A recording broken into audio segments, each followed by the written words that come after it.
नमस्कार, स्वदेश न्यूज की खास पेशकश में आप सभी का स्वागत है। मैं हूं आपके साथ भागीरथ साहू और मैं हूं आपके साथ संचिता जायसवाल।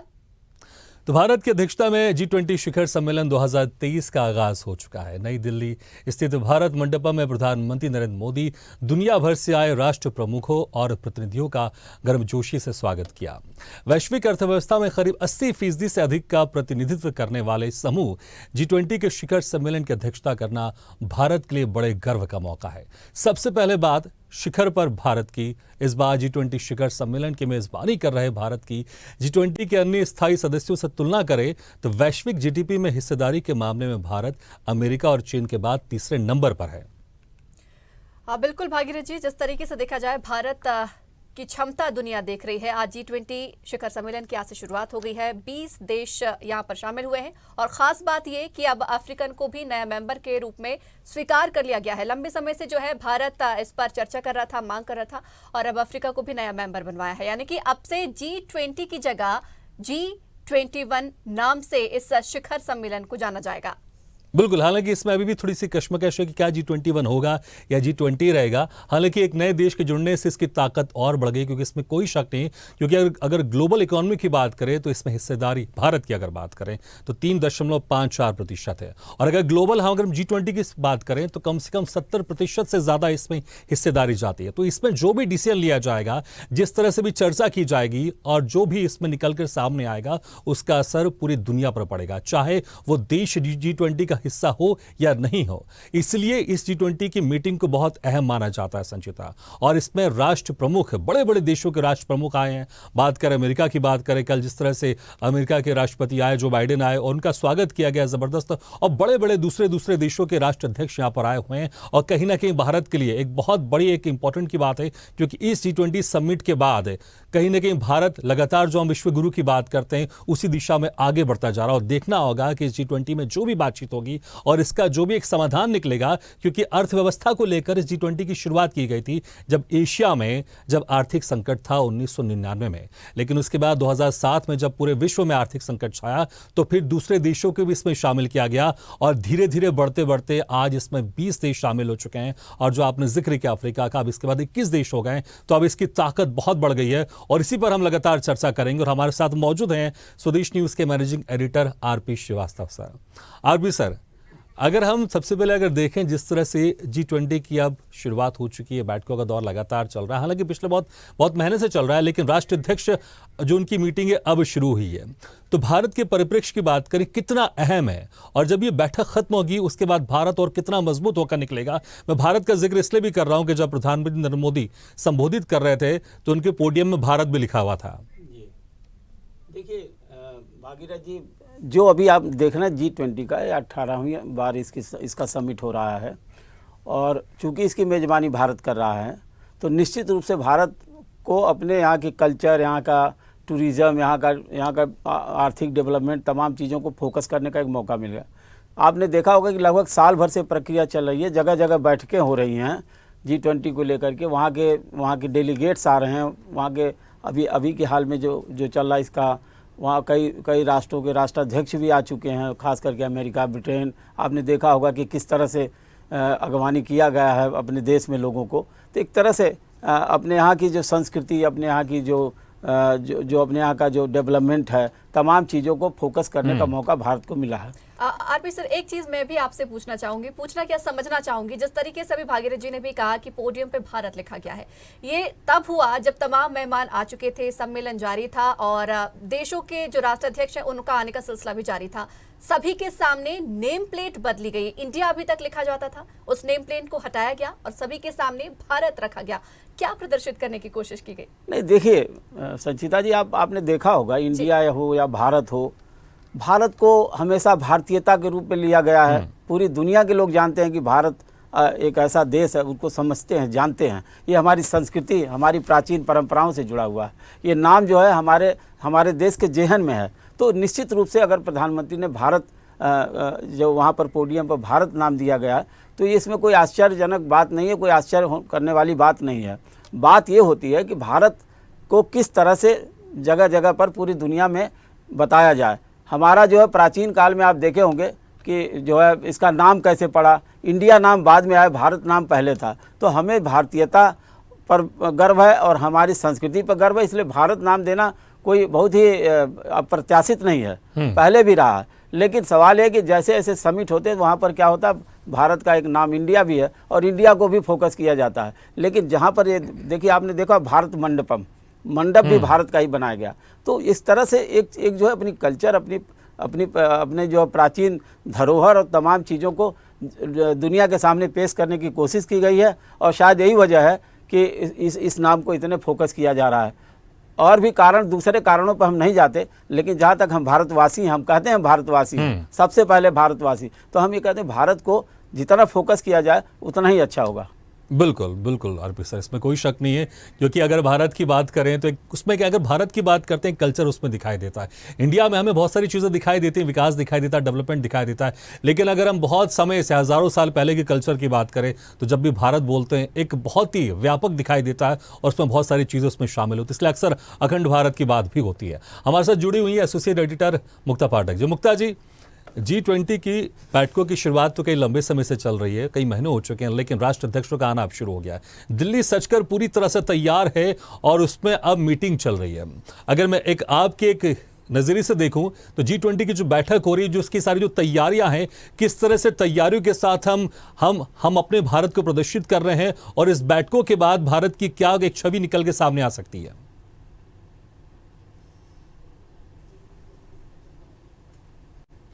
जी बिल्कुल भागीरथ जी, लगातार हम जो है G20 की बैठकें लगातार मध्य प्रदेश में भी कई बैठकें हुई हैं और हम लोगों ने, स्वदेश न्यूज की टीम ने उसको अटेंड भी किया है। इंदौर में किया है और खजुराहो में किया है। और जिस तरह से हमने देखा था उस समय भी जो एक भारत को शोकेस करने की कोशिश है, एक ब्रांडिंग करने की कोशिश है, वहां पे जब हमारी बहुत सारे लोगों से बात हुई थी जो पार्टिसिपेट करने आए थे अलग अलग देशों से, जो भारतीय, जो NRI हम कह सकते वो हैं, उन्होंने भी इस बात को माना था कि अब भारतीय कहलाने में उन्हें गर्व महसूस होता है।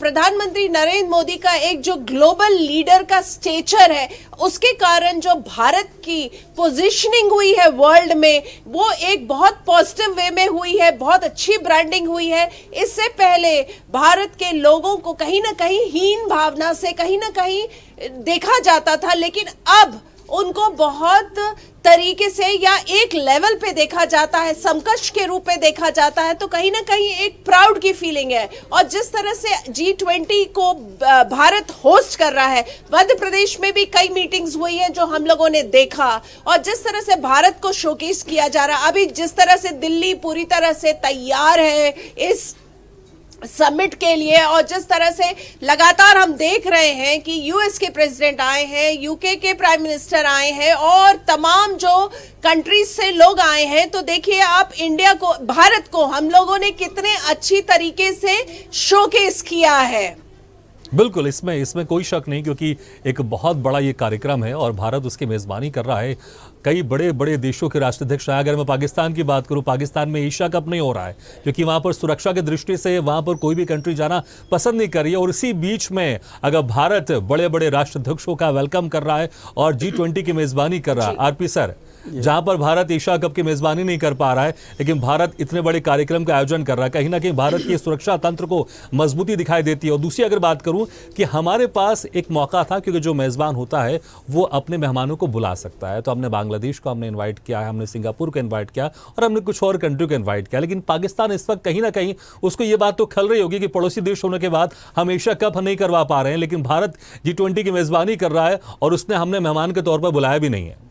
देखिए ज़रा सा पीछे इसके हिस्ट्री के पीछे जाइए, मतलब इसके इतिहास को जाइए G20 को, तो लगभग इसमें 20 देश हैं, सबको बारी बारी से मेज़बानी करने का मौका भारत को मिला इस बार। और निश्चित रूप से भारत को जब मेज़बानी का मौका मिला तो उसको किस तरह से हम देश दुनिया को फोकस करें अपने देश को, और शायद वो एक बहुत बेहतर ढंग से कोशिश हो रही है। आप देखिए कि कम से कम जो है 2/3 से ज़्यादा अर्थव्यवस्था और आबादी इन्हीं देशों में है। और जो पूरे दुनिया की जो अर्थव्यवस्था उसको नियंत्रित करने वाले यही देश हैं।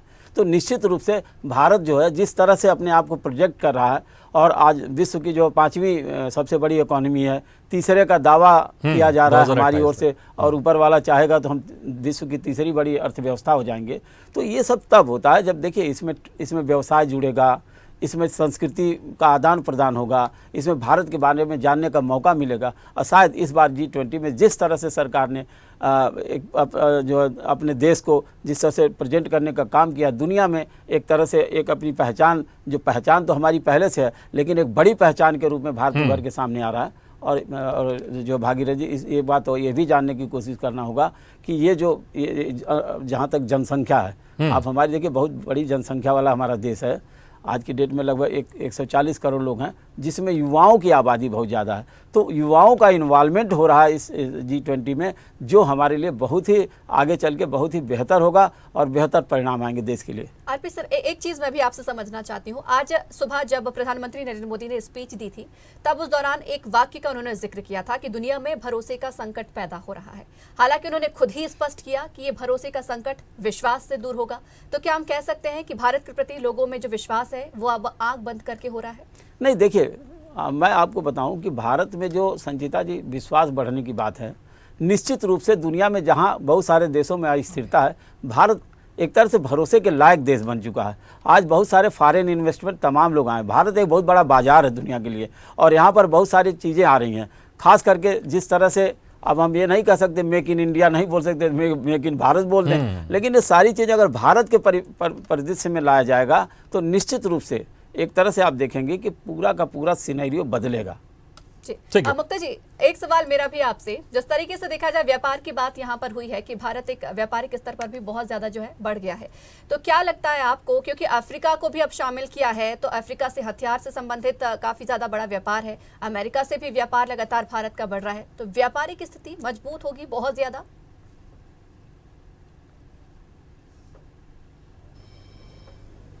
जी बिल्कुल सही आपने सवाल पूछा है। बिजनेस पॉइंट ऑफ व्यू से ये बैठक जो है, ये समिट बहुत अहम है। देखिए, बैंक रिफॉर्म्स को लेकर लगातार बात हो रही है और इस समिट में उस चीज को भी लेकर कुछ ना कुछ जो है नए कदम आगे सामने आएंगे, रिजल्ट सामने आएंगे। और रेलवे को लेकर, रेल के कनेक्शन को जो है स्ट्रेंथन करने की बात चल रही है, ताकि चाइना को जो है यूएस, अफ्रीका और इंडिया जो है उसका मुकाबला कर सके। तो ये दो चीज बहुत अहम है। और जो बिजनेस की बात है, बिजनेस रिलेशंस की बात है, ट्रेड रिलेशंस की बात है, बिजनेस कम्युनिटी की बात है, ये तो हम जाहिर तौर पे उम्मीद कर सकते हैं कि इस समिट के बाद जो है बहुत सारे ऐसे कदम उठाए जाएंगे, बहुत सारे ऐसे ट्रेड यूनियंस होंगे, बिजनेस डील्स होंगे जो आगे चल के हमारी कंट्री को भी मदद करेगा। और यूएस के लिए तो इंडिया हर वक्त से, भारत हर वक्त से एक बहुत बड़ा जो है बाजार रहा है। भारत जो है वो उसको कोई इग्नोर इसलिए भी नहीं कर पाता है क्योंकि एक बहुत बड़ा बाजार है।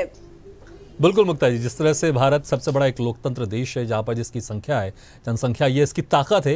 यही वजह है कि दूसरे देश के लोग, जो खासकर बिजनेस वर्ग के लोग हैं, वो हमारे देश में अपना बिजनेस एक्सपेंड करना चाहते हैं, इन्वेस्ट करना चाहते हैं। और जो माहौल हमने दिया हमारी सरकार ने यहाँ पर, यही वजह है कि यहाँ पर लगातार इन्वेस्टमेंट बढ़ता जा रहा है और जो हमारी ग्रोथ है वो लगातार बढ़ती जा रही है। आरपी श्रीवास्तव सर, अगर चाइना की बात करें, चाइना इस G20 सम्मेलन में जो शी जिनपिंग है वो नहीं आ रहे हैं, वो क्या नहीं आ रहे हैं, ये भारत के लिए फायदेमंद है या भारत के लिए नुकसान है? क्योंकि अगर मैं कहूं, क्योंकि अगर वो आके कहीं कुछ ऐसा नहीं कहते जी जिनपिंग, क्योंकि कहीं ना कहीं जो स्पॉइलर था, जो हमारे एक बहुत अच्छे मेजबानी करें, क्योंकि हम शादी में अक्सर देखते हैं कुछ ऐसे फूफा होते हैं जो मुंह फुला के घूमते रहते हैं और कुछ ना कुछ शादी में खलल डालने की कोशिश करते हैं। तो शी जिनपिंग कुछ ऐसा आके नहीं कह देते जिसकी वजह से हमारे इस बार कुछ खराब हो जाती। कहीं ये भारत के लिए अच्छा था, या फिर शी जिनपिंग क्यों नहीं आए, क्या उसके पीछे क्या वजह है? क्योंकि कुछ समय बाद रशिया और शी जिनपिंग, जो रशिया की बात करें, पुतिन की बात करें, वो और शी जिनपिंग चाइना में मिलने वाले हैं। तो किस तरह से आप इसको देखते हैं? नहीं, देखिए भागीरथ जी, एक बड़ी गंभीर बात है। G20 के दो बड़े शक्तिशाली देश हैं, उनको इसमें शामिल होना चाहिए था। और शामिल होने का मतलब ये नहीं है कि कोई डिफरेंसेज बात अलग की बात है, लेकिन ये जब संगठन बना है जिसमें रसिया और चाइना जैसे देश हैं, जहाँ पर कि जो पूरी विश्व इकोनॉमी का एक हिस्सा है, तो उनको यहाँ पर आना चाहिए था। अगर वो नहीं आते हैं या यहाँ पर कोई ऐसी बातें होती हैं, हम इसको बांट के नहीं दे सकते हैं। जी समूह जो है एक तरह से दुनिया की अर्थव्यवस्था को नियंत्रित करता है। ट्रेड हो, यहाँ का व्यापार हो, आयात निर्यात हो, तमाम चीज़ें इनको क्या करता है कि वो नियंत्रित करता है। उसमें जो है चाइना की बड़ी भागीदारी है और रसिया की भागीदारी है। तो अगर ये दोनों बड़े देश नहीं आ रहे हैं, इसका मतलब है कि कहीं न कहीं जो है हमको इस बारे में सोचना पड़ेगा। सवाल ये नहीं कि अमेरिका आकर के यहाँ पर क्या कर रहा है या ब्रिटेन यहाँ पर आकर के क्या कर रहा है। सवाल ये उठता है कि हम पूरी इकोनॉमी को दो भाग में बांटे क्यों, जब दुनिया का ये इस तरह से ये बना हुआ। देखिए 2008 में जब मंदी आई थी तो उस समय क्या हमारा ही एक ऐसा देश था जिसका मंदी का असर नहीं पड़ा था और हमने दिशा भी दिया। भारत ने हमेशा दिशा दिया दुनिया को, कोई नई बात नहीं है। लेकिन इस समय जो मेजबानी कर रहा है भारत, पूरी तरह से उसकी कोशिश रही है कि सारे देश इकट्ठा हों। जिनपिंग का न आना, पुतिन का न आना और इसमें भाग न लेना, वो एक थोड़ी सी जो है एक अच्छी बात नहीं है। पुतिन का थोड़ा समझ में आता है कि जिस तरह से रशिया यूक्रेन युद्ध चल रहा है और वो कहीं ना कहीं ये शायद नहीं चाहते थे कि शायद उनका कुछ बॉयकॉट हो जाए या फिर कुछ ऐसी बात हो जाए जिसके वजह से वो एक असमंजस स्थिति में पैदा हो जाए और वहां पर वो कुछ किसी तरह कुछ एक अजीब तरह का फील करें। इसलिए उनका नहीं आना थोड़ा समझ में आता है कि शायद क्यों बच रहे हैं वो, क्योंकि इसके पहले भी बड़े बड़े जो मीटिंग हुई है देशों की वो उसमें नहीं शामिल हुए। लेकिन चाइना का शी जिनपिंग आखिर वो क्यों नहीं आया, इसके पीछे क्या उनकी रणनीति है? नहीं देखिए, पिछला अगर आप मीटिंग देखे होंगे आसियान की हुई थी तो उसमें शी जिनपिंग की और हमारे प्रधानमंत्री जी की मुलाकात हुई थी, ऐसा नहीं है। यहाँ क्यों नहीं आ रहा है ये एक समझने वाली बात। मुख्य बात ये होती है कि देखिए व्यापार और व्यवसाय को लेकर के पूरे दुनिया में जो है एक तरह से प्रतिस्पर्धा है और प्रतिस्पर्धा आप देखे होंगे ज़्यादातर अभी आज की डेट में अमेरिका और चीन, चाइना दो के बीच में है और ये एक बड़ी प्रतिस्पर्धा है। आपने देखे होंगे वन बेल्ट वन रोड वाली जो बात है, जिसमें वो जो चाइना भरपूर मदद कर रहा है उन देशों पर जिनको फंडिंग भी कर रहा है। तो और अब इसमें चूंकि अमेरिका इसमें भागीदारी करें और अभी ये बात सामने भी निकल के आई कि जो बाइडन यहाँ पर आए हैं और छोटे छोटे देशों को मदद करने की नीयत से आए हैं, तो एक वो उनका एक तरह से आर्थिक जो खिंचाव है अमेरिका वर्सेस चाइना, लेकिन उसमें भारत कहीं नहीं है। भारत में उनको आना चाहिए था और यहाँ के जब भारत मेजबानी करा और पड़ोसी देश है अगर नहीं आता है तो मतलब G20 पर एक सवालिया निशान तो खड़ा होता है। एक सर चीज और मैं समझना चाहूंगी, इकोनॉमी की हम बात कर रहे हैं, जी। भारत का इस मुद्दे पर तीन विषयों पर ज्यादा फोकस है इस G20 शिखर सम्मेलन पर। पहला जो है अफ्रीकन यूनियन को शामिल करना, जो पूरा हो चुका है। दूसरा अनाज संकट पर बातचीत करना, ये तमाम देश मिलकर कोई ना कोई इसका हल निकाल ही लेंगे। तीसरा जो मुद्दा है वो कर्ज, यानी कि इंटरनेशनल बैंक्स को कैसे मजबूती प्रदान की जाए जिससे कहीं ना कहीं तमाम देशों को मजबूती मिल सके। इन मुद्दों पर आपका क्या सोचना है? नहीं देखिए क्या है, ये बात सच है कि दुनिया में जिस तरह से अनाज की कहीं किल्लत है, तमाम चीज़ें, इस पर तो बात होनी चाहिए। लेकिन जहाँ तक फाइनेंशियल सेक्टर की बात है, जहाँ फाइनेंशियल इन्वॉल्वमेंट की बात है संचिता जी, वहाँ पर एक तरह से चाइना को शरीक होना चाहिए। ऐसा नहीं है कि आप देखिए जब दुनिया, हमारा देश जो है एक तरह से उसका एक टैग लाइन है बस वसुधैव कुटुंबकम का, दुनिया पूरी दुनिया को अपना जो है वो मानते हैं, परिवार मानती है। तो वहाँ पर ये सारी चीज़ें आनी चाहिए। जहाँ तक जो डिफरेंसेज है, सीमा विवाद है, तमाम चीज़ें हैं, इस पर बैठ के अलग से चर्चा की जा सकती है। बिल्कुल सर, इस पर अलग से चर्चा की जा सकती थी। और जो आपने वसुधैव कुटुंबकम की बात की, इसको लेकर चाइना ने कहीं ना कहीं आपत्ति भी उठाई थी कि आखिर इस थीम का नाम क्यों दिया गया है, क्योंकि मुझे लगता है कि चाइना की आदत होगी हर चीज़ में जो अगर भारत अच्छा कर रहा उसमें टांग अड़ा रहा है। तो शायद ये हो सकता होगा कि कहीं सफल G20 ना हो जाए, इसलिए चाइना ने इससे दूरी बना ली, खासकर शी जिनपिंग नहीं आए। लेकिन मुझे ऐसा लगता है कि अलग थलग वो खुद पड़ गया है, क्योंकि बाकी देश के राष्ट्राध्यक्ष जिस तरह से आए हैं और जिस G20 सम्मेलन में शामिल हो रहे हैं और ये सफल हो रहा है लगातार, तो मुझे लगता है पाकिस्तान भी कहीं ना कहीं इससे बहुत परेशान हो रहा होगा कि लगातार भारत बढ़ता जा रहा है और चाइना भी कहीं ना कहीं इससे असमंजस में होगा कि मैं नहीं आ रहा हूं लेकिन तब भी G20 सफल हो रहा है, इसमें कोई शक नहीं। चलिए, हमारे पास समय खत्म हो गया, लेकिन बहुत बहुत शुक्रिया सर और मुक्तम जी, आपका बहुत बहुत शुक्रिया हमारे इस खास चर्चा में शामिल होने के लिए। लेकिन उम्मीद करते हैं जो वसुधैव कुटुंबकम की बात की जा रही है और इसी G20 के बाद भारत लगातार और मजबूती के साथ आगे बढ़ेगा और कहीं ना कहीं जो विश्व गुरु की बात आती है, विश्व गुरु की ओर बढ़ता रहेगा। बिल्कुल भागीरथ जी, हम भी यहाँ पर भारत का तारीफ भी करना चाहेंगे जिस तरीके से प्रेजेंटेशन भारत ने दिया है। आने वाले समय में भारत की ताकत और क्षमता दुनिया देखेगी, हालांकि देख रही है। इसी के साथ हमारी खास पेशकश में इतने, लेकिन खबरों का सिलसिला लगातार जारी। आप देखते रहिए स्वदेश न्यूज, सबसे पहले देश।